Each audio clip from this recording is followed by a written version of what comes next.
Dalam sesi pencambukan saja saudara-saudara itu mengerikan. Tubuh Yesus hancur. Ada carikan-carikan daging mentah dalam sesi pencambukan itu. Itu dagingnya tuh orang Kuba tampia sana sini, darahnya muncrat saudara-saudara. Dan tahukah Anda, para pakar bilang begini, algojo yang ditugaskan itu, misalnya ditetapkan aturan ya 40 kurang 1 berarti pencambukan 39 kali. Tapi waktu mereka melakukannya dan semakin banyak darah, mereka cambuk pertama kan itu nancap tuh. Saudara bisa bayangkan ya, nancap. Jadi waktu tarik itu daging sobek, darah muncrat. Nah, darah keluar seperti itu membuat serdadu-serdadu tambah bergairah dalam melakukan pencambukan itu. Dan saking bergairahnya sampai-sampai pencambukan itu sudah tidak sesuai aturan, saudara-saudara. Makanya mayoritas penafsir mengatakan punggungnya, belakang tulangnya seperti bubur. Mayoritas penafsir mengatakan bahkan ada kemungkinan organ-organ bagian dalam dari tubuh Tuhanmu dan Tuhanku kelihatan organ bagian dalam. Sesi pencambukan ini saja melahirkan dua kemungkinan. Yang pertama, mati, baru cambuk udah mati. Dan yang kedua, kalau tidak mati, gila supasti. Gila. Yang mengerikan begini, Bapak izinkan semua nonton. Saksinya banyak. Karena orang ngotot berteriak, bebaskan Barabas, salibkan dia. Pilatus bilang dia salah apa? Salibkan dia. Lebih teriak, mereka teriak lebih keras. Pilatus akhirnya cuci tangan, saudara-saudara. Kita tahu cerita itu. Tapi kalau Anda renungkan, itu bukan cerita biasa. Ini yang malaikat-malaikat pengen tahu. Ini yang nabi-nabi selidiki. Kita mau makan perjamuan. Perenungan ini penting. Bukan asal angkat roti dan anggur. Kalau Anda mengerti, itu belakangnya sudah hancur kayak bubur. Harus pikul salib. Itu salib itu berat dan itu kayu kasar. Bukan seperti salib-salib di gereja yang bikin bagus. Begini tidak. Tidak bagus. Dia harus pikul. Dan saudara bisa bayangkan luka yang terenganga akibat pencambukan itu. Lalu harus muat kayu itu di situ. Di pundaknya. Dia jalan melewati yang namanya Via Dolorosa. Via Dolorosa itu jaraknya berapa? 1 kilo. 1 kilo Tuhan kita tertati-tati, terseok-seok dalam keadaan darah mengalir, kehabisan cairan. Orang medis paling tahu deh ini. Ngeri benar.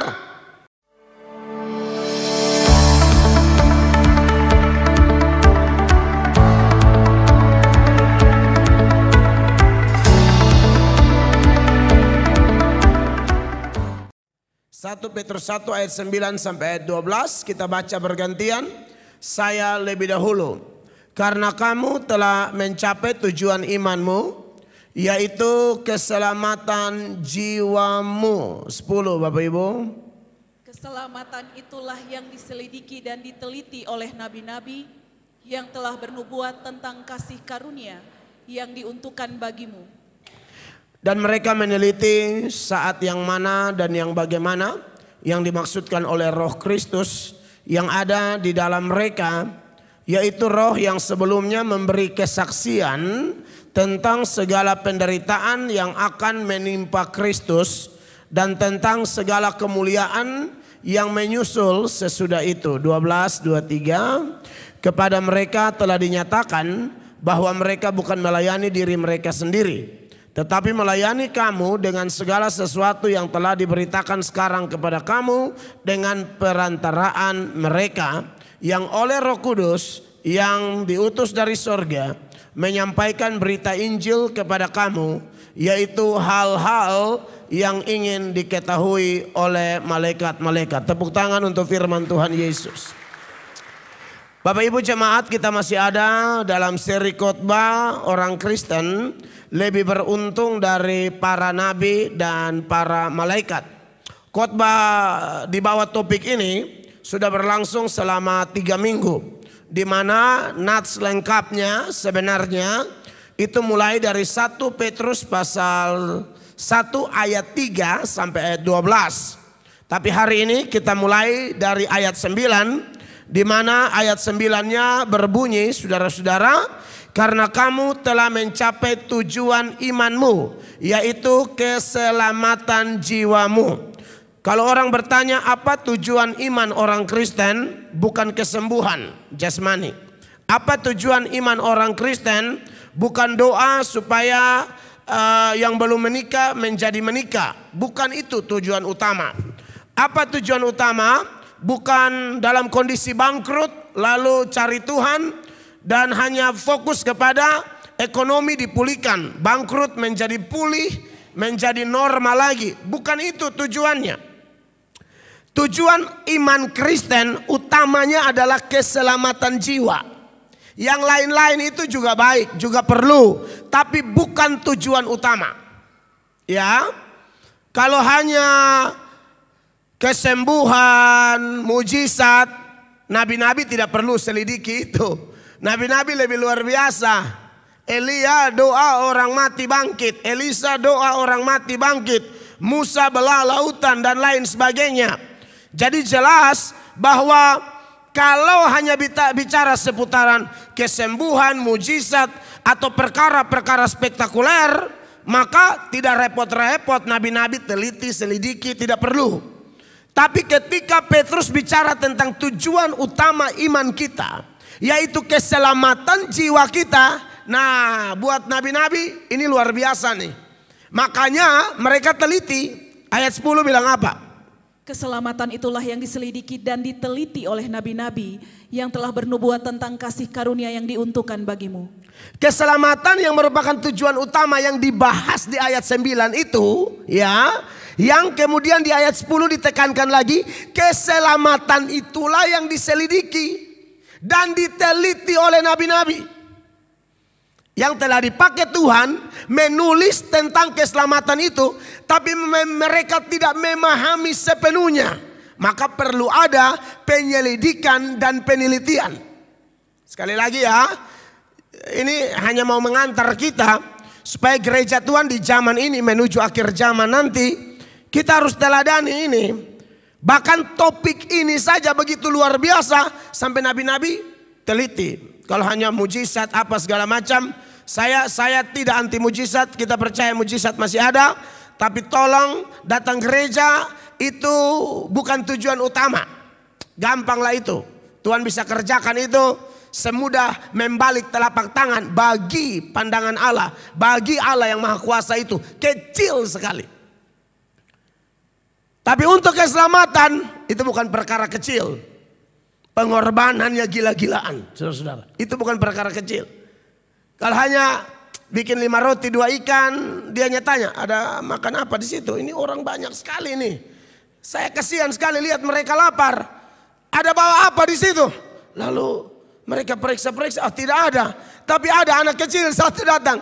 Guru, kami ada 5 roti dan 2 ikan. Ah, itu sudah. Gampang sekali. Hanya ucap syukur jadi. Petrus bingung mau bayar pajak pakai uang apa nih, ya kan? Tuhan pergi ke danau, nanti dapat ikan pertama, lu buka di mulut. Anda lihat gampang sekali kan? Bayangkan kalau Anda ada suami begini ibu-ibu, ini mau bayar listrik karena mana nih, ya kan? Dia oh gampang. Lu pilih Om Sarus Pembabi itu, lihat kok Sarus Jalia, lu kili-kili. Pas dia ketawa, rogo. Nah disitulah.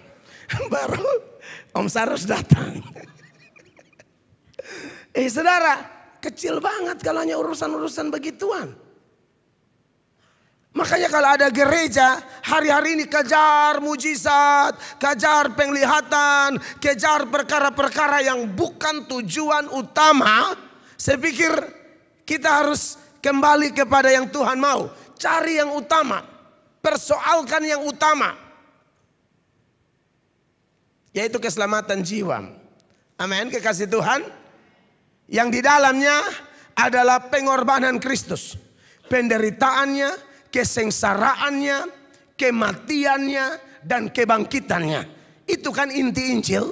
Makanya di ayat 12 bagian akhir itu dikatakan yang oleh Roh Kudus yang diutus dari sorga menyampaikan berita Injil kepada kamu. Berita Injil itu apa sih? Yang itu tuh. Penderitaannya, kesengsaraannya, kematiannya, dan kebangkitannya. Yaitu hal-hal yang ingin diketahui oleh malaikat-malaikat. Malaikat kaget tidak kalau lihat mujizat orang sakit sembuh? Biasa banget. Tapi saat omong keselamatan jiwamu dan jiwaku, malaikat cari tahu. Malaikat cari tahu. Kalau hanya bilang di bena ada penglihatan, ya elah. Itu mah biasa. Yang saya lihat malaikat, saya yakin dia tidak lihat. Tidak bisa ada orang lihat malaikat tapi biasa. Wow. Tidak bisa dia hanya lihat lalu. Kincing di celana supasti. Malaikat men. Jadi bagi saya kalau hanya yang begitu-begitu mah bukan. Tapi Anda lihat ketika bicara tujuan utama iman orang Kristen, yaitu keselamatan jiwa kita, harusnya ini diulang-ulang.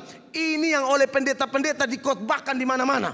Saya kalau nonton track record pelayanan pendeta Billy Graham ya, itu kalau dia khotbah jutaan orang, yang dia khotbah itu hanya terima Yesus, terima Yesus, terima Yesus, terima Yesus. Tapi peminatnya ya ampun, banyak sekali. Satu stadion itu orang bisa kumpul hanya mendengar bahwa neraka tidak diciptakan untukmu, neraka diciptakan untuk setan. Allah siapkan sorga untukmu. Engkau sudah berdosa, engkau tidak bisa ke sorga karena engkau berdosa. Tapi ada Yesus yang telah mati, yang telah bangkit, yang berkata, akulah jalan dan kebenaran dan hidup. Tidak ada seorang pun dapat datang kepada Bapa kalau tidak melalui aku. Itu khotbah merestorasi banyak orang. Setelah dia sudah tidak bisa pelayanan lagi, ya memang agak menurun. Tapi kita bersyukur melalui kita yang diingatkan melalui khotbah ini. Kita harus bangkit dan memprioritaskan tujuan utama dari iman kita. Amin, saudara-saudara. Karena kita lebih beruntung. Nabi-nabi sibuk selidiki. Malaikat-malaikat pengen tahu. Tapi Anda dan saya sudah mengalaminya. Yang sudah selamat beri tepuk tangan dulu buat Tuhan. Ini kan yang bikin sukacita kita menyala-nyala. Sukacita kita menjadi sukacita yang hebat luar biasa. Nah, berkaitan dengan tema ini, pembahasan ini, dalam nats ini, saya sudah berbagi banyak hal kepada jemaat. Kurang lebih ada 4 hal selama 2 minggu. Per minggu 2 poin. Di minggu pertama ketika saya bahas topik ini, apa saja keuntungan saya dan Bapak Ibu jemaat sebagai orang Kristen. Yaitu bahwa oleh rahmatnya saya dan Bapak Ibu dilahirkan kembali oleh kebangkitan Kristus yang tercatat di ayat 3. Saya pikir baca saja karena ada beberapa jemaat yang mungkin baru hadir perlu tahu arah khotbah ini. Dikatakan demikian. Terpujilah Allah dan Bapa Tuhan kita Yesus Kristus, yang karena rahmatnya yang besar telah melahirkan kita kembali oleh kebangkitan Yesus Kristus dari antara orang mati kepada suatu hidup yang penuh pengharapan. Kita yang sudah mati rohani, kita yang hidup tanpa pengharapan, oleh rahmatnya melalui kebangkitan Yesus Tuhan kita, kita dibaharui, kita dilahirkan kembali. Saya tidak panjang lebar di situ lagi. Yang kedua, yaitu bahwa yang membuat kita lebih beruntung, sampai nabi-nabi malaikat pengen tahu, pengen cek, pengen cari tahu. Yang kedua adalah kita punya warisan kekal di sorga. Di sini mungkin saudara tidak punya apa-apa. Tapi orang Kristen di sorga Anda punya warisan kekal. Karena warisan yang disimpan di sini tidak aman, tapi warisan yang disimpan di sana aman.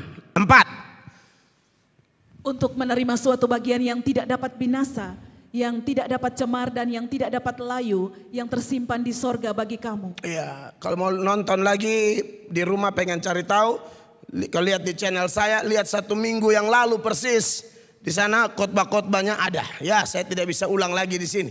Jadi ada warisan yang kekal. Kita dilahirbarukan, punya warisan kekal. Bukan cuma warisan yang kekal dan aman. Kita juga aman. Itu kita bahas di ayat 5. Ayat 5 bilang apa? Yaitu kamu yang dipelihara dalam kekuatan Allah. Amin. Karena imanmu sementara kamu menantikan keselamatan yang telah tersedia untuk dinyatakan pada zaman akhir. Yaitu kamu yang dipelihara dalam kekuatan Allah. Pemeliharaan kita tuh sorga, pasti aman terkendali. Ya, lalu kemudian yang terakhir yang lalu Saya bicara tentang kita dimampukan untuk bergembira dan bersukacita dengan hebatnya sekalipun kita ada dalam berbagai-bagai pencobaan. Ayat 6 memberi keterangan itu. Bergembiralah akan hal itu, sekalipun sekarang ini kamu seketika harus berduka cita oleh berbagai-bagai pencobaan. Iya, jadi kalau emas dimurnikan pakai api, maka iman kita dimurnikan pakai pencobaan ini. Jadi orang Kristen tidak bisa menghindar dari pencobaan. Ya, dan ujung-ujungnya yang murni-murni, yang melewati semua pencobaan dan tetap berkata sekali Yesus tetap Yesus, dan tetap berkata aku mau cinta Yesus sekalipun ada badai, aku mau cinta Yesus sekalipun masalah datang kiri kanan muka belakang. Orang seperti ini engkau tidak dapat pujian dari dunia. Dunia akan lihat engkau biasa-biasa saja. Tetanggamu, kerabatmu lihat engkau biasa-biasa saja. Tapi bagi Tuhan Yesus, Roh Kudus dan Bapa di sorga, engkau itu luar biasa. Makanya dia puji Anda. Makanya di ayat 7 dia bilang begini. Ini berkaitan dengan Anda yang tahu kalau ada masalah karena kebenaran, itu seperti Anda tuh emas yang dibakar di api. Anda punya iman dimurnikan melalui itu. Dan nilainya lebih dari emas. Perhatikan. Maksud semuanya itu ialah untuk membuktikan kemurnian imanmu. Yap. Yang jauh lebih tinggi nilainya daripada emas yang fana. Amin. Yang diuji kemurniannya dengan api. Sehingga kamu memperoleh puji-pujian dan kemuliaan dan kehormatan pada hari Yesus Kristus menyatakan dirinya. Itu 4 hal yang sudah kita bahas. Nah hari ini kita masuk ayat 8 nih. Mari kita baca ayat 8 sama-sama. 1, 2, 3. Sekalipun kamu belum pernah melihat dia, namun kamu mengasihinya. Kamu percaya kepada dia, sekalipun kamu sekarang tidak melihatnya. Kamu bergembira karena sukacita yang mulia yang tidak terkatakan. Nah dari ayat 8 hari ini ada 2 hal yang mau saya seberangkan kepada jemaat. Yang pertama, keuntungan yang luar biasa kalau Anda baca ayat ini, yaitu keuntungan berkaitan dengan kita itu disebut sebagai orang-orang yang percaya sekalipun tidak melihat. Ya, ini ayat jelas dia mengatakan kamu ya sekalipun kamu percaya kepada dia sekalipun kamu sekarang tidak melihatnya. Wow. Kita tidak punya data, ada rekaman Yesus disiksa, tidak ada. Tidak ada. Kalau yang di kalender-kalender, bahkan lukisan ternama dari Leonardo da Vinci, itu hanya prediksi. Ya, jadi Anda yang berdoa-berdoa terlalu terharu cium kalender, saya tidak sarankan. Jangan lu terlalu terbawa, lu cium kalender, cium salah, bukan main cium domba. Ya kan, makanya cium lihat-lihat juga ya. Maksud saya ialah bahwa kita itu tidak tahu dia itu seperti apa. Kita juga tidak tahu keadaan kita kelak itu seperti apa. Ada si ayat-ayat bilang nanti kamu tuh pakai tubuh kemuliaan. Tapi tubuh kemuliaan seperti apa kita juga belum tahu.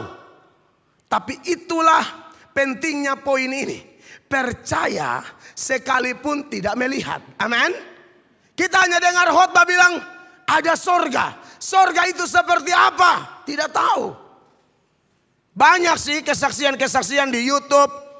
Pendeta ABC, orang Kristen ABC. Katanya sudah ke sorga, sudah ke neraka. Pulang-pulang cerita. Kita uji dengan kitab suci. Tidak cocok. Jadi repot juga saudara-saudara. Tapi Alkitab bilang pokoknya ada satu tempat nama sorga. Dan itu tempat itu saudara-saudara. Aduh luar biasa sekali. Jalan-jalan semua emas semua. Jadi kalau ada orang bangga dengan dia emas 2 biji ya di leher, di tangan, di jari, aduh di sorga tuh mengagetkan karena setiap gang ya, setiap jalan raya emas semua. Makanya di Wahyu 21 ayat 21 itu ya, kan itu ayat bilang begini. Dan ke-12 pintu gerbang itu adalah 12 mutiara. Setiap pintu gerbang terdiri dari 1 mutiara. Dan jalan-jalan kota itu dari emas murni bagaikan kaca bening. Itu surga. Kita tidak lihat, kita hanya baca bilang ada satu tempat nanti kita ke sana. Dia pintu gerbang mutiara semua. Ya, lalu dia pun jalan-jalan emas semua. Makanya saudara yang tukang pamer emas di sini, dengan membaca ayat ini, ketahuan kita sedang pamer aspal. Pokoknya ini emas lebih murni dari kita punya emas gitu lah. Nah ini nih kan kita tidak lihat. Kalau maunya kita, Tuhan bisa kan saya tidur mimpi lalu kelihatan gitu loh. Makanya ada yang suka bilang, Bapak ini beta mau tanya, Bapak beta tidur, beta mimpi. Beta seperti tak angkat, lalu ada yang angkat beta. Lalu kau masuk di lorong gelap sekali. Sampai beta bilang, aduh kenapa nih? Tidak pernah dengar mimpi-mimpi begitu. Beta yang dengar, saya kadang-kadang beta jengkel sebenarnya. Tapi orang semimpi mau bilang apa? Lalu keluar dari sana tuh Bapak, beta pun apa sesak sekali. Jadi, oke lah terserah lah. Tetapi kita dididik untuk level iman kita bukan yang begitu-begitu. Mau buka usaha, tim doa. Aduh. Kan ada tim doa tuh yang apa ya? Mendramatis keadaan begitu. Akhirnya, Yesus. Aduh, ada loh. Beta ini kan juga pernah didoakan sebelum beta jadi pendeta. Ketung tuh ngeri-ngeri sedap juga kalau masa di ruang doa. Beban apa? Banyak mak, duduk. Iya kan? Iya kan? Lalu mulai, aduh. Say! Itu ada setan lewat. Benar ini saya omong benar. Say itu lebih ke sebenarnya dia punya aslinya itu singkirkan. Tapi karena mungkin hemat kali ya. Karena hemat kata jadi sampai singkirkan. Hanya say.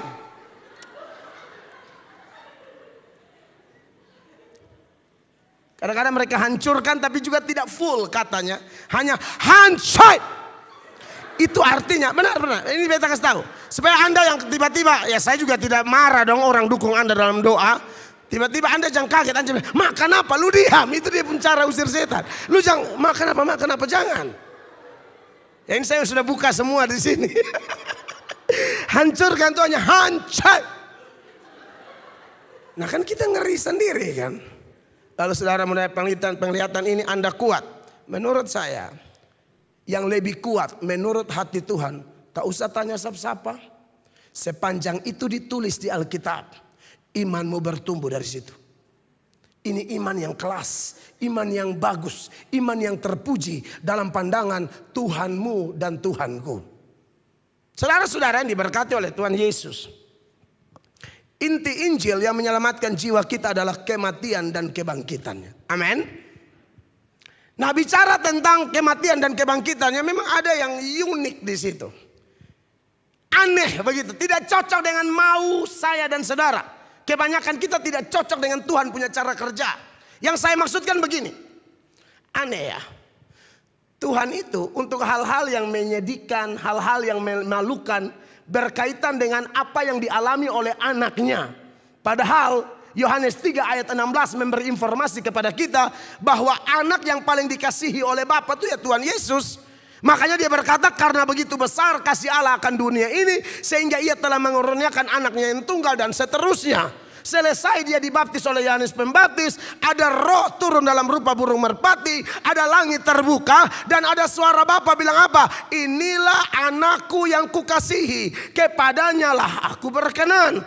Tapi aneh bin ajaib, kepada anak yang dikasihi ini Allah mempertontonkan segala kesusahannya, kesakitannya, hal-hal memalukan yang dia alami. Semua orang tua yang ada di sini, kalau Anda dan saya punya anak bikin salah, kalau bisa kita jaga dong, jangan bikin malu anak, iya kan? Kita jaga, bukan anak, kerabat siapapun, suami kita, istri kita, kakak kita, adik kita, anak kita. Kalau kita kisah cerita yang bagus-bagus, ranking 2, gitu kan? Kita cerita di ranking 2, puji Tuhan, juara ini, saya pun melakukan itu. salah kok selama saudara melakukannya dengan benar untuk kemuliaan Allah. Tapi di mana-mana kita mau ekspos yang indah-indah. Tapi Bapa tidak. Saudara lihat, kematian Yesus kan dimulai dengan penderitaan, penganiayaan, penghinaan yang Yesus alami, bukan? Anda lihat saja bagaimana Yesus ditampar, itu Allah izinkan semua orang nonton. Anaknya yang dia kasih ditampar oleh serdadu. Untuk hal yang menjijikan seperti orang sumber ludah dia, meludahi dia, Bapa izinkan orang nonton anaknya ditampar dan diludahi. Apalagi sesi yang mengerikan di mana Tuhanmu dan Tuhan saya, anak yang dikasihi Bapa itu dicambuk, saudara-saudara. Pencambukan itu kan mengerikan. Saya sudah pernah beri keterangan. Cambuk Romawi itu gagang pendek cabang 3. Di ujung-ujung cabang itu ditaburi dengan logam-logam seperti kuningan, ya. Lalu ada juga besi, logam-logam yang lain atau runcing atau tulang yang diruncing itu. Hantam kayu aja kayu hancur. Yesus itu menjelma menjadi manusia 100% manusia yang ada dagingnya, ada darahnya, ada rasanya, semua persis seperti kita kecuali dosa. Dalam sesi pencambukan saja saudara-saudara itu mengerikan. Tubuh Yesus hancur. Ada carikan-carikan daging mentah dalam sesi pencambukan itu.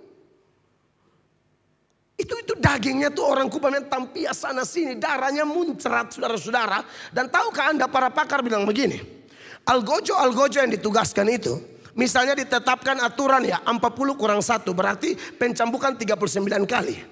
Tapi waktu mereka melakukannya dan semakin banyak darah, mereka cambuk pertama kan itu nancap tuh.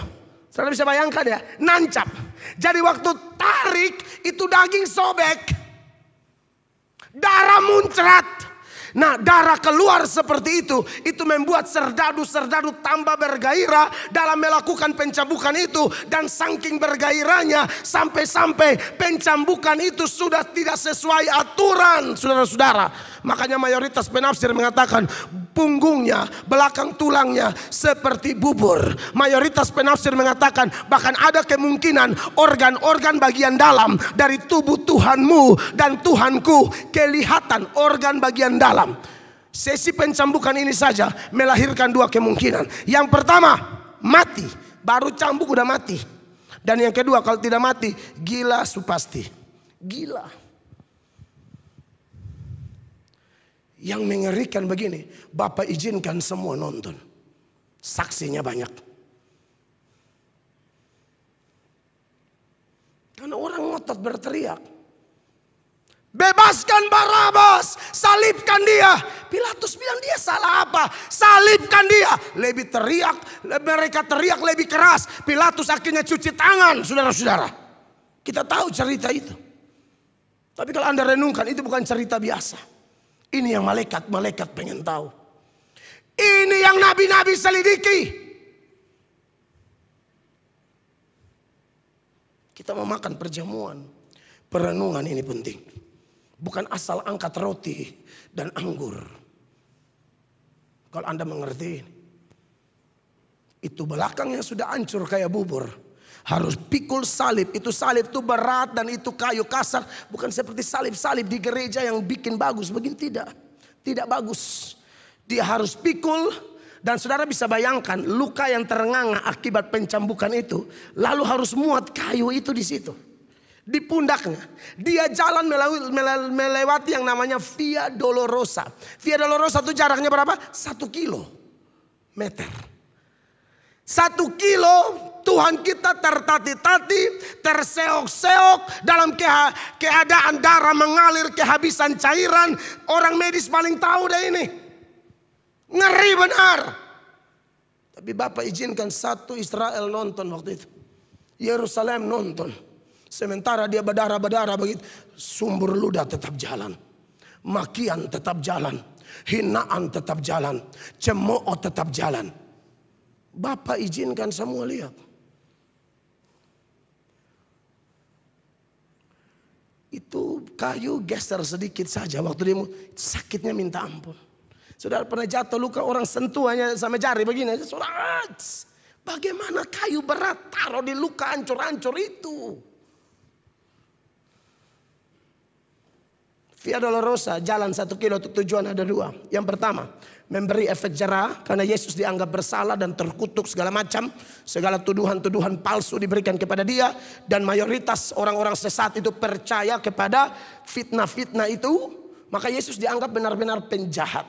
Maka tujuan utama Via Dolorosa adalah supaya jangan ada orang yang mengulang lagi. Efek jerah. Yang kedua, itu diizinkan, siapa tahu. Sepanjang 1 kilo itu ada yang mau bela dia gitu loh.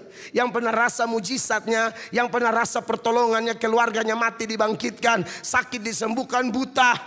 Itu coba datang dan palang.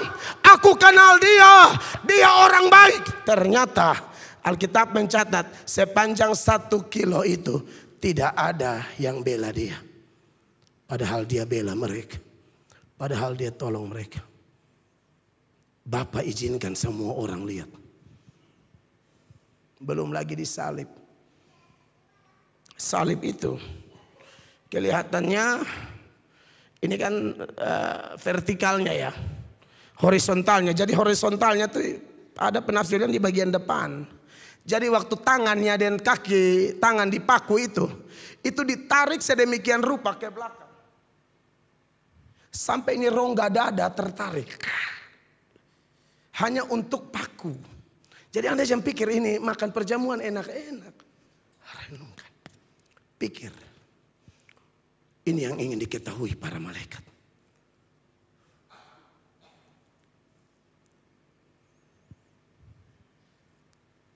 Begitu. Jadi nempel banget sama itu kayu. Nah Anda tahu kalau sudah nempel begini. Rongga dada tertarik begitu. Jangankan yang lain-lain. Bernapas aja susah. Dan satu helaan nafas itu menggesek kulit yang luka itu di kayu itu. Perihnya ngeri. Dan tahu Anda yang paling memalukan apa? Dia disalibkan telanjang bulat. Semua orang nonton. Kok yang begini yang Bapak pertontonkan? Kalau saudara punya anak, saudara tidak akan bikin begini. Telanjang dia di depan umum. Kecuali bapak-bapak yang sakit jiwa. Yang menyakiti anak, menimbulkan syak di hati anaknya. Bapak-bapak baik tidak. Dia sudah saya pukul di kamar.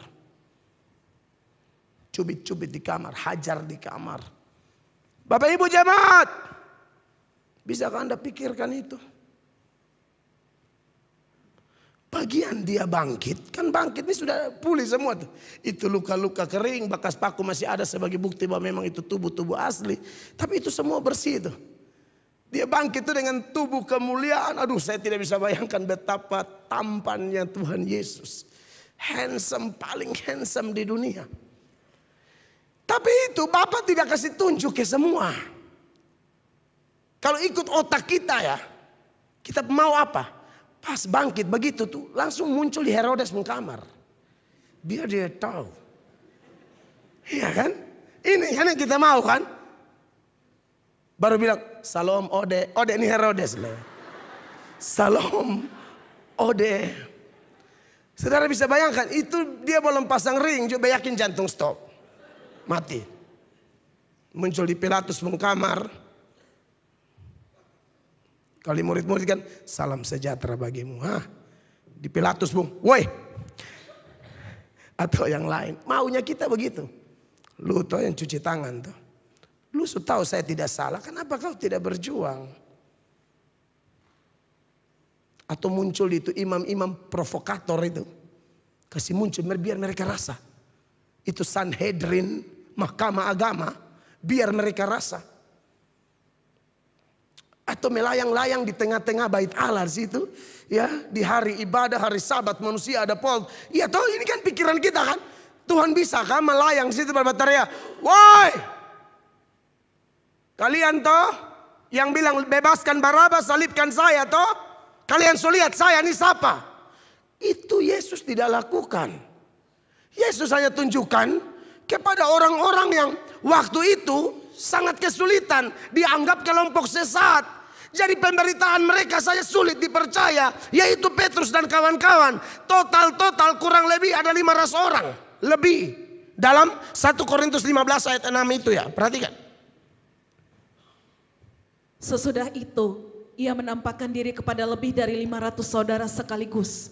Kebanyakan dari mereka masih hidup sampai sekarang, tetapi beberapa di antaranya telah meninggal. Kita mau tunjukkan dong kepada semua, bila perlu kepada dunia, Tuhan kan maha kuasa. Buka aja satu layar seperti penglihatan Petrus, itu ada layar, turun lalu lihat semua di situ. Bisa tidak Tuhan buat? Kecil. Tuhan tinggal buat satu dunia sekarang nih. Maka semua kaget. Maka apa yang terjadi kalau Yesus tunjukkan kepada semua? Tidak akan ada agama lain di dunia ini selain Kristen. Tidak akan ada agama lain, hanya ada Kristen. Kalau Allah menunjukkan kebangkitannya kepada semua, lalu dia tekankan lagi bahwa betul-betul akulah jalan dan kebenaran dan hidup. Tidak ada seorang pun dapat masuk surga kalau tidak melalui aku. Tidak akan ada agama lain. Hanya satu agama, Kristen. Semua kita bisa jadi gembala. Semua bisa jadi gembala. Om Rudi Persiana buka gereja sendiri. Lu mau apa? Iya tuh. Paul Akuno juga bilang, beju buka. Bapak supir bilang, pasang sangka besong sana. Iya kan? Dan itu tidak repot-repot KPI sana sini. Sekarang mau pergi KPI di mana? Penginjilan di mana? Semua ada gereja. Tidak ada agama lain. Yang ada cuma Kristen. Kalau Yesus melakukan itu kepada dunia. Tapi Tuhan tidak melakukan itu. Karena di hati Tuhan, menurut pandangan Allah, iman yang benar, menurut hati Tuhan loh ya, tidak melihat apa-apa. Asal itu disampaikan di dalam firman. Dan kita percaya itu iman paling hebat. Makanya hanya kepada 500-an orang. Dan Petrus mereka semua adalah saksi. Saksi pun tanpa dokumen yang jelas seperti rekaman suara kah, foto kah. Tidak ada. Tapi luar biasanya. Tidak ada apa-apa. Mereka khotbah 3.000 orang bertobat. Anda bisa lihat ini. Anda baca kisah para rasul tuh. Dari 3.000 dia multiplikasi jadi 5.000. Dari 5.000 dia naik 7.000. Dari 7.000 dia naik 9.000. Tidak ada data apa-apa. Hanya melalui khotbah. Maka kalau ada Anda yang hari ini, ketika menyembah Yesus engkau menangis, engkau percaya dia ada. Imanmu iman terpuji. Itu iman yang Tuhan mau. Percaya sekalipun tidak melihat. Makanya Petrus waktu khotbah tentang kebangkitan Kristus dalam catatan kisah para rasul pasal 10 ayat 40-41, Petrus bilang begini. Perhatikan. Yesus itu telah dibangkitkan Allah pada hari yang ketiga, dan Allah berkenan bahwa ia menampakkan diri bukan kepada seluruh bangsa, bukan kepada seluruh, tetapi kepada saksi-saksi yang sebelumnya telah ditunjuk oleh Allah, yaitu kepada kami yang telah makan dan minum bersama-sama dengan dia setelah ia bangkit dari antara orang mati. Waktu Yesus bangkit kan sempat Petrus dan kawan-kawan kembali ke Danau Galilea cari ikan lagi. Yesus muncul lalu minta roti, minta ikan. Mereka lihat, aduh ini Tuhan. Di situ makan bareng, mereka lihat. Ini mereka saksikan. Tuhan kenapa tidak tunjukkan kepada semua, kepada nelayan-nelayan ini saja. Dari mana orang mau percaya? Itu kan pikiran kita. Tapi ternyata orang percaya juga tuh.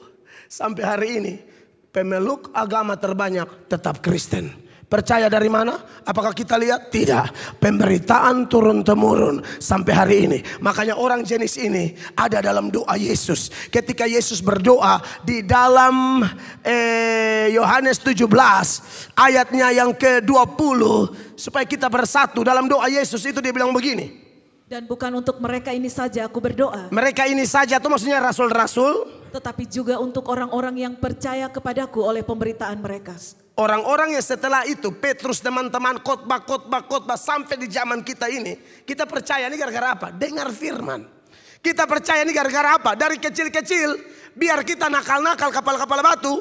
Kita sudah masuk sekolah minggu kan. Di sana guru-guru sekolah minggu juga kepala batu kayak kita sebenarnya. Tapi sudahlah. Beta punya guru sekolah minggu saya tahu. Pemabok semua. Tapi sudahlah, saya tidak bilang Tuhan bisa pakai pemabok gimana-gimana. Takutnya pelayan malah mabok lagi. Bukan, tapi maksud saya, dari mana kita dengar itu? Saya pernah dengar kesaksian mualaf. Sudah tinggalkan Yesus karena alasan nikah, pasangan hidup. Lalu dia sedang sembayang, versi agama barunya. Dalam sembayang itu, di otaknya itu terngiang-ngiang lagu sekolah minggu. Bapak Abraham mempunyai banyak sekali anak-anak. Aku anaknya dan kau juga. Yesus itu menangis dia sejadi-jadinya. Ingat Tuhan Yesus. Lalu pengen kembali ke Kristen. Tanya, Tuhan masih terima kok? Masih. Pokoknya kalau belum mati, masih.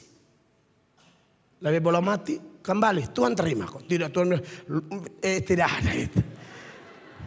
Itu mungkin lu bentuk ada rate. Tapi kalau Tuhan, tidak. Kalau tahu lu mati. Subagi ini baru lu kembali. Befadoh selalu. Nah, itu kalau tahu dari mana?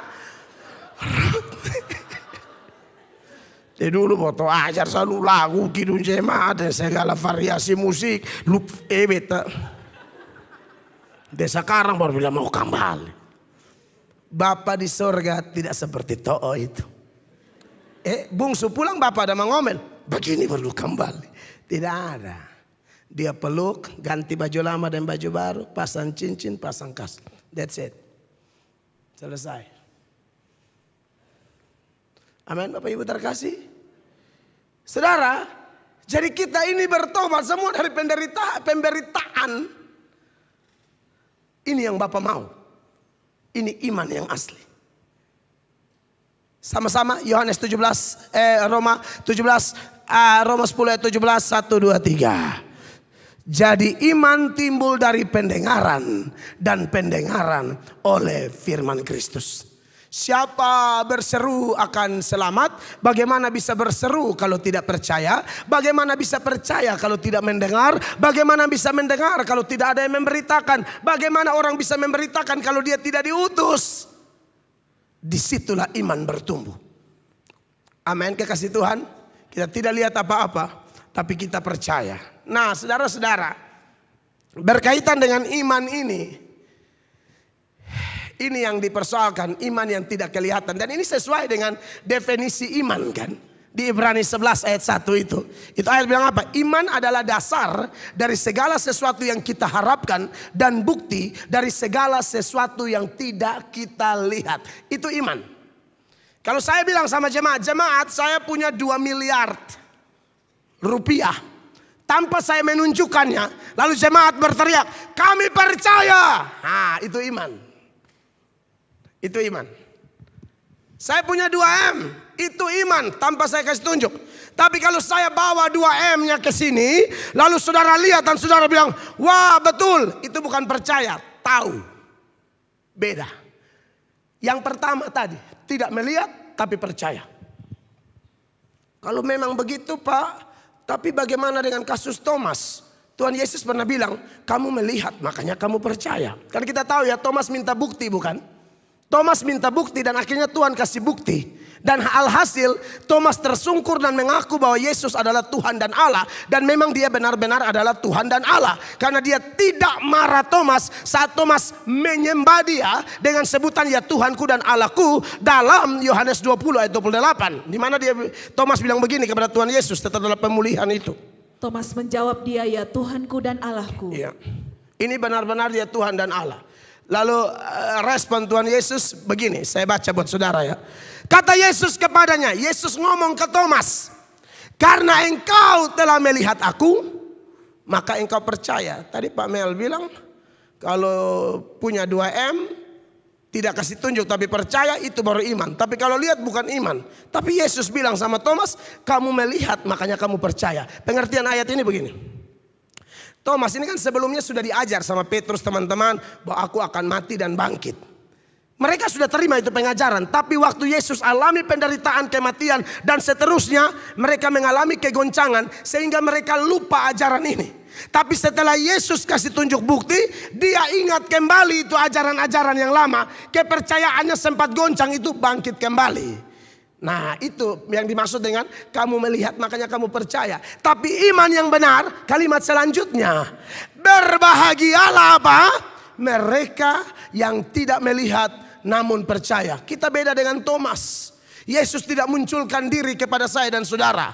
Tapi itulah iman yang benar. Iman yang benar itu apa? Tidak tergantung yang kelihatan. Kalau yang kelihatan bahaya loh saudara-saudara. Kalau kita ikut beriman tuh harus lihat-lihat dulu, repot. Ya kita ngomong Petrus deh. Saudara masih ingat tidak? Petrus. Mereka jalan duluan, Tuhan pergi doa, Tuhan duluan. Tuhan lagi doa, badai. Mereka ketakutan. Yesus datang jalan di atas air kan. Mereka teriak hantu, pikir hantu. Ternyata mereka tahu Tuhan. Setelah tahu Thomas bilang apa? Tuhan saya boleh jalan di air kan? Tuhan bilang mari. Entah dia jalan berapa langkah, aman. Tapi saat dia lihat itu badai, dia lihat itu gelombang, dia rasa itu tiup, fokus gagal di situ, tenggelam. Iman begini tidak kuat. Saudara dan saya punya mata, punya telinga. Tapi kita disuruh beriman bukan karena keadaan-keadaan yang kita lihat. Fenomena-fenomena pergumulan masalah yang kita dengar. Deposito yang buka ju pelan-pelan. So habis. Bukan itu yang kita lihat. Yang kita lihat yang tidak kelihatan. Kalau Anda lihat yang kelihatan, Anda akan tergoncang. Lihat suami model. Anda bisa kecewa. Lihat istri punya model. Anda tengking. Lihat mertua, tengkingannya lebih naik. Say! Seperti tim doa, right? Anda lihat orang. Bahkan, saya harus ngomong ini supaya saudara jangan pikir beta terlalu baik. Anda terlalu lihat beta, Anda bisa kecewa. Karena saya berusaha tampilkan yang terbaik buat Anda. Tapi beta kan bisa salah. Saudara yang kurang ketemu beta sih kurang tahu. Tapi saudara yang sering ketemu, bisa jadi dapat celah. Bisa jadi. Kecewa. Itulah iman melihat. Ini bukan ajaran supaya pendeta sangat, bukan. Pendeta berusaha jadi saksi. Kita disaksikan oleh semua orang. Tapi maksud saya, yang saya persoalkan adalah kalau melihat.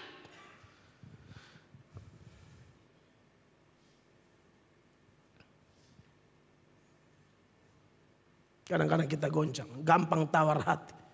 Masuk gereja lihat mantan, ancur.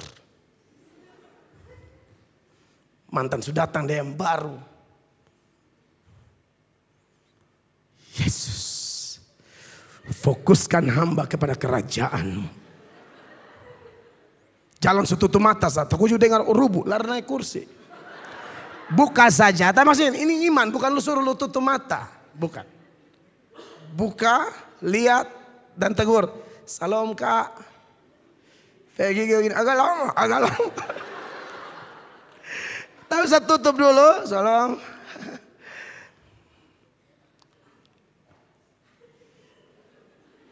Tetap kuat dulu, jangan kelihatan lemah di muka orang ya. Tetap kuat. Diselewat baru. Yesus. Begini. Semua orang alami itu kok. Dan apa-apa, sudahlah. Biarkan dia bahagia dengan jalan barunya. Amin. Doakan dia supaya dia selamat. Oh iya, saudara mau doa bila apa? Tuhan, hamba berdoa biar kau dia rasa ini laki-laki yang baru yang dia dapat nih Tuhan, hamba sulia. Dia dapat pokok Tuhan. Doa ke orang bertobat, ngapain doa ke seorang ancur? Amin. Yang saya bilang sini, kalau Anda lihat itu, di situ semacam ada ujian. Iman murni, iman melihat atau tidak, yang tidak melihat. Kalau yang melihat, kacau.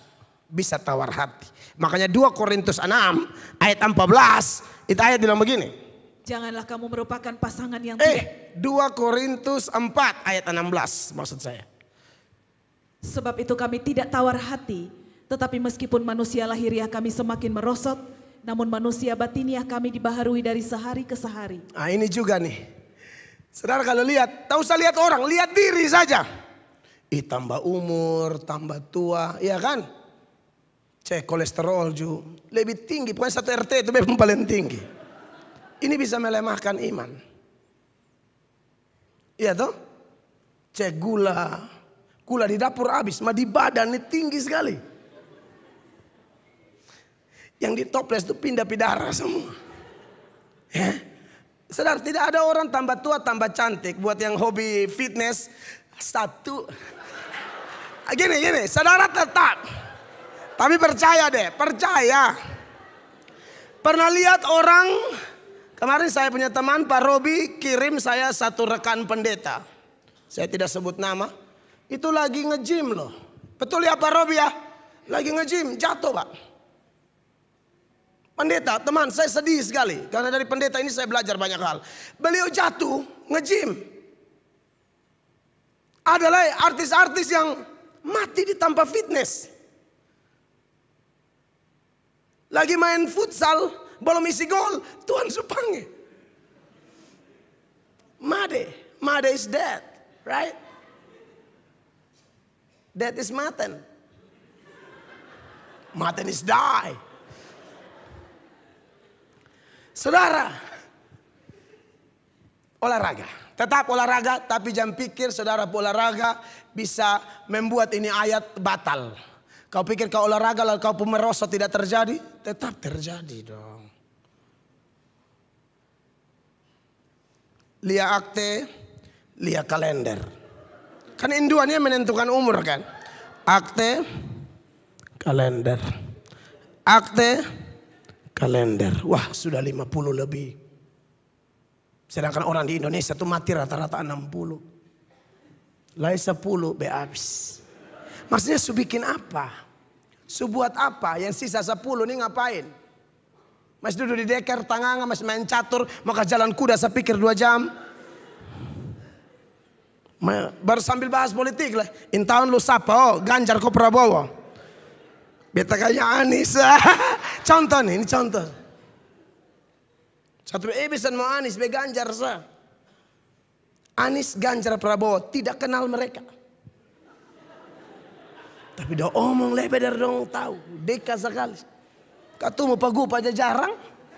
Apalagi Pak Anies. Sulit men. Buang waktu, bini ada tunggu. Ya, mau anak 3, 4. Bini ada koko 2, 1 menangis, 1 semua. Bini susah, dia ada kes pindah kuda omong politik. Wah bapak-bapak begini. Padahal umur sudah tambah, ngapain untuk Tuhan? Ini sudah tatikam, ini tatikam, ini nyut-nyut. Buat apa? Bagaimana imanmu? Batiniamu? Baru kuat? Harusnya tambah kuat. Makanya kita lihat kalau bapak-bapak, opa-opa, saya sering keliling persekutuan doa. Opa-opa yang sama masih setia dari dulu sampai sekarang. Ini opa-opa keren. Kulitku boleh merosot, pengapuran di lutut, asam di sana sini. Tidur agak susah sekarang. Tapi untuk urusan doa, baca Alkitab. Saya nonton video opa-opa satu, sudah baca 100 kali baca Alkitab. Kejadian sampai Wahyu habis. Saudara, seberapa kali? Orang yang iman percaya sekalipun tidak melihat sangat ditentukan oleh firman ini. Ya, orang ini akan menjadi kuat. Makanya di ayat 18 dia bilang begini. Sebab kami tidak memperhatikan yang kelihatan, melainkan yang tak kelihatan. Karena yang kelihatan adalah sementara, sedangkan yang tak kelihatan adalah kekal. Haleluya. Yang tak kelihatan adalah kekal. Ini yang menjadi fokus kita. Iman kita bukan karena melihat, tapi namun karena percaya. Saya harap kita bertumbuh ya.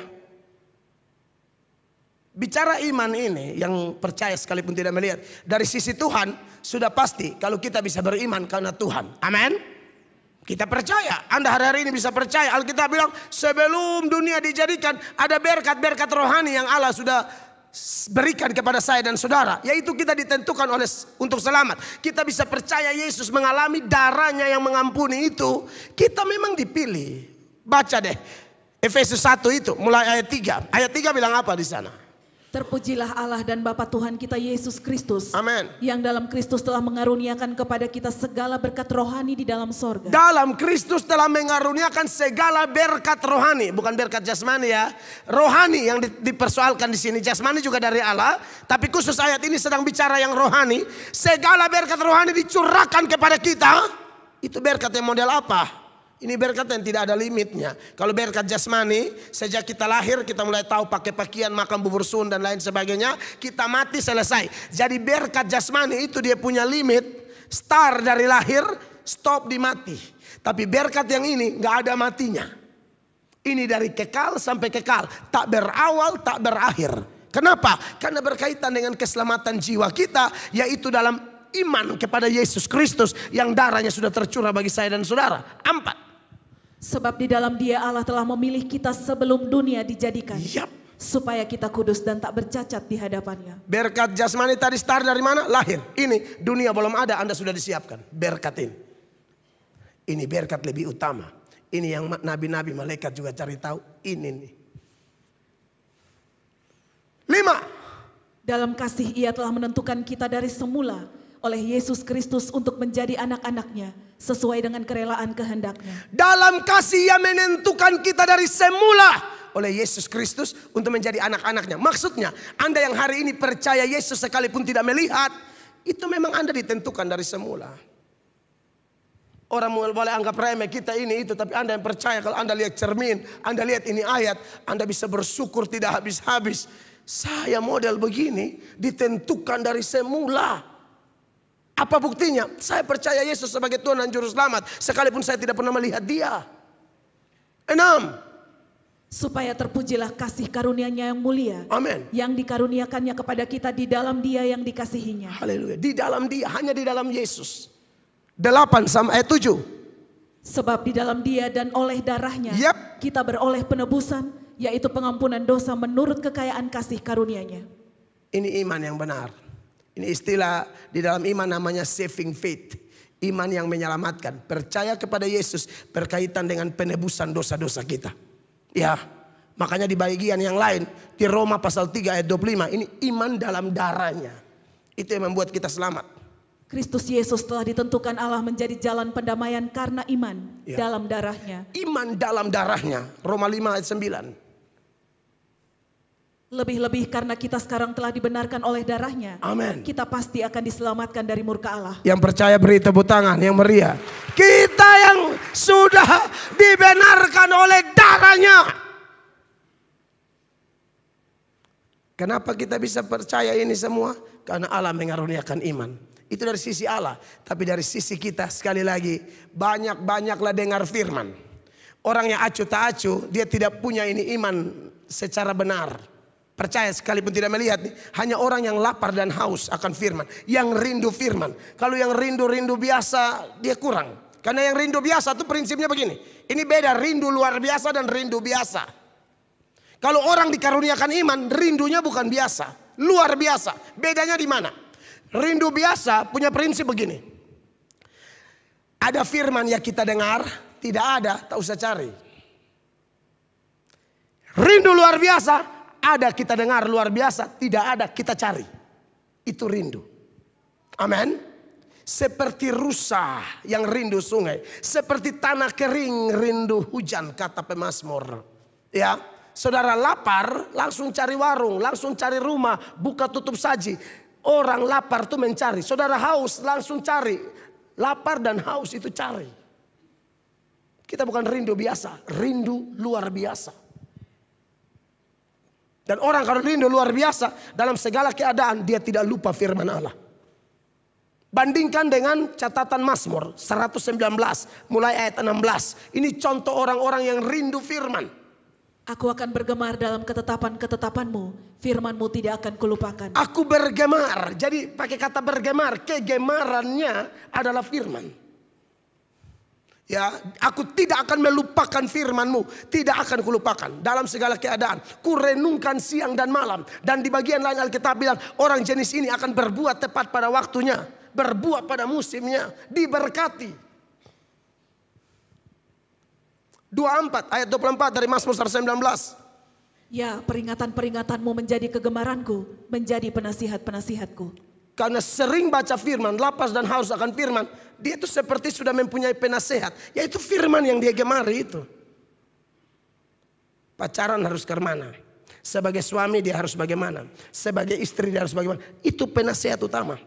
Sebagai pemuda dia bagaimana? Bagaimana membagi waktu antara bekerja dan ibadah? Itu semua sudah ada di sini.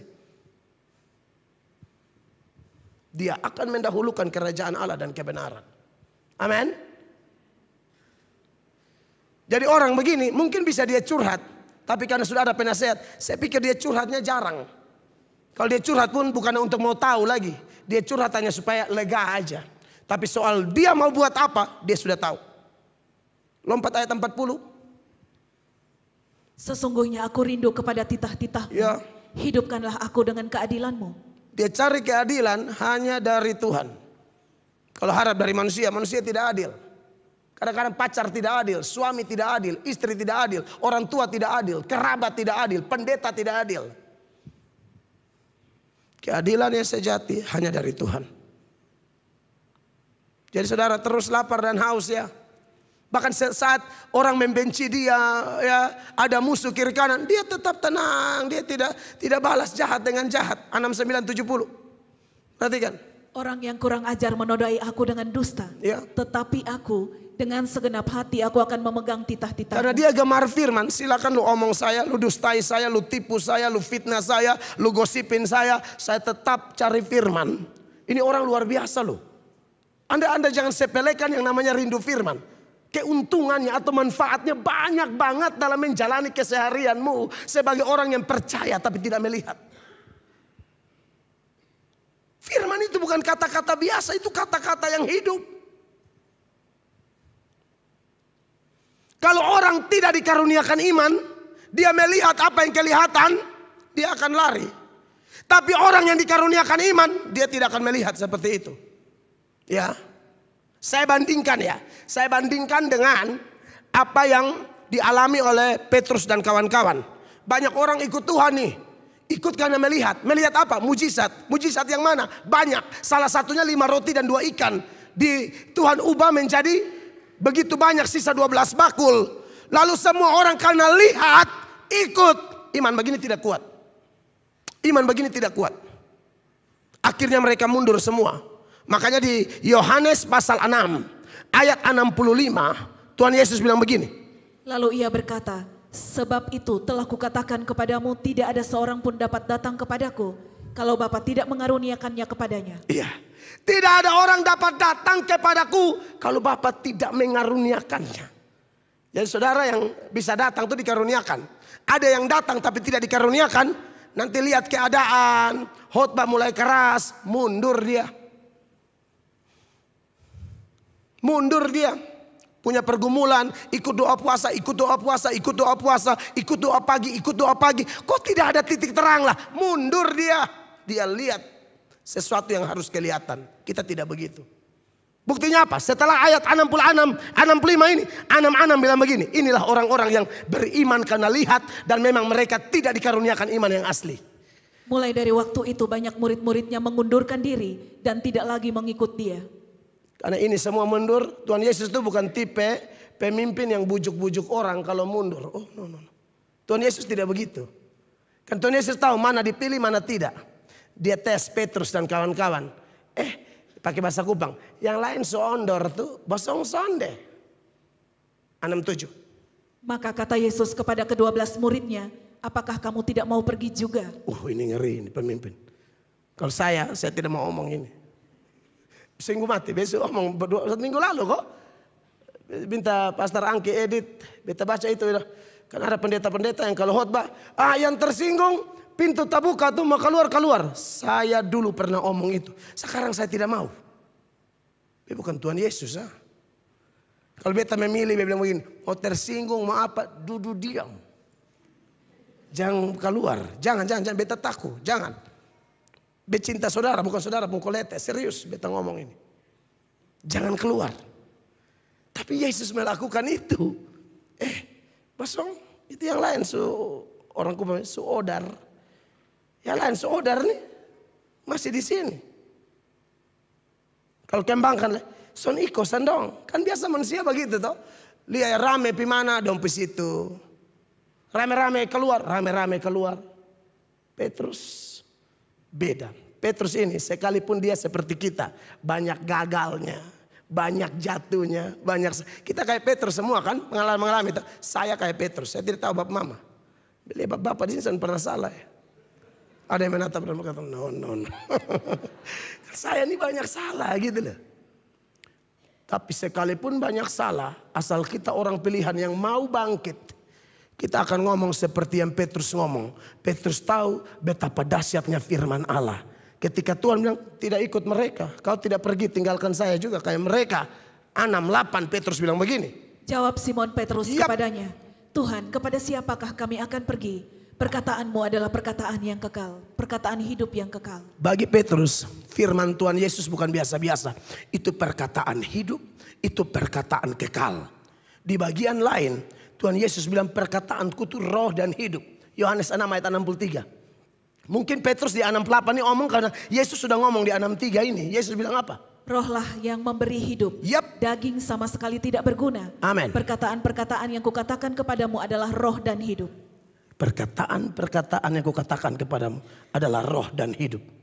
Jadi tidak peduli masuk akal atau tidak, ada bukti atau tidak, asal itu ada di firman, Anda percaya, imanmu bertumbuh dari situ. Saya tunjukkan komentar seorang teolog namanya George Hutcheson. George Hutcheson bilang begini. Makin kurang masuk akal bukti yang ada tentang objek dari iman, asal itu dinyatakan dalam firman, makin diberkati. Terus kepercayaan terhadapnya dan iman seperti itu makin bagus dan terpuji dalam pandangan Kristus. Tahu iman yang terpuji yang mana? Ketika Anda dengar firman, baca Alkitab, Anda tambah kuat. Anda tambah kuat. Lihat keadaan kok tidak nyaman ya. Tapi Anda punya iman tuh lompatannya lebih jauh daripada yang kelihatan. Dia beyond the limits. Melampaui batas-batas, tembus batas-batas. Bang! Jauh ke sana. Itu yang bikin orang kuat. Itu yang bikin Petrus, kawan-kawan dan yang lain mau kena siksa kayak apapun mereka kuat.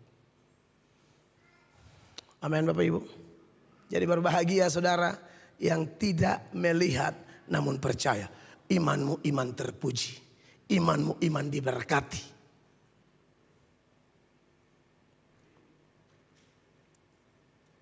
Yang kedua. Kan saya bilang 2 poin. Itu poin pertama. Yang kedua masih di ayat 8. Dari 1 Petrus 1 kan kita bahas ayat 8 nih. Inilah kalau khotbah eksposisi begitu. Bapak Ibu bersyukur bisa terima pengajaran ini. Amin. Oh luar biasa. Di sekolah teologi aja tidak ada khotbah pengajaran sampai detail-detail begini. Jarang-jarang. Kecuali memang pengajar sungguh-sungguh mau mengajar. Tapi kita bersyukur kita terima di sini. Karena ini kebutuhan utama kita yang membuat kita kuat. Yang kedua, baca ayat ini. Sekalipun kamu belum pernah melihat dia namun kamu mengasihinya. Sampai di situ. Poin pertama dari ayat 8 ialah percaya sekalipun tidak melihat. Yang kedua, mengasihi sekalipun tidak melihat. Kasih itu begitu penting, sangat penting. Penulis surat ini adalah Petrus yang pernah berjanji mau mengasihi Tuhan, tapi ternyata kasihnya bermasalah. Sampai Tuhan harus ketemu dia dan bertanya 3 kali dalam Yohanes 21 ayat 15 sampai 17. Anda pulang baca di rumah, catat ayatnya. Di sana Tuhan Yesus tanya 3 kali, apakah engkau mengasihi aku? Seorang guru, seorang rabi, bahkan Tuhan sendiri, kalau ngomong apa-apa 3 kali, tanya apa-apa 3 kali, bikin pernyataan apa-apa 3 kali dobel-dobel, itu serius. Bagi Tuhan sangat serius. Ikut Tuhan, tidak lihat dia, bukan hanya percaya, tapi mengasihi. Ada orang kelihatan ya mengasihi tapi tidak beriman. Ini juga tidak dibenarkan. Bantu orang sana sini tapi tidak beriman, ini dosa. Roma 14 ayat 23. Roma 14 ayat 23. Perhatikan ayat ini Bapak Ibu.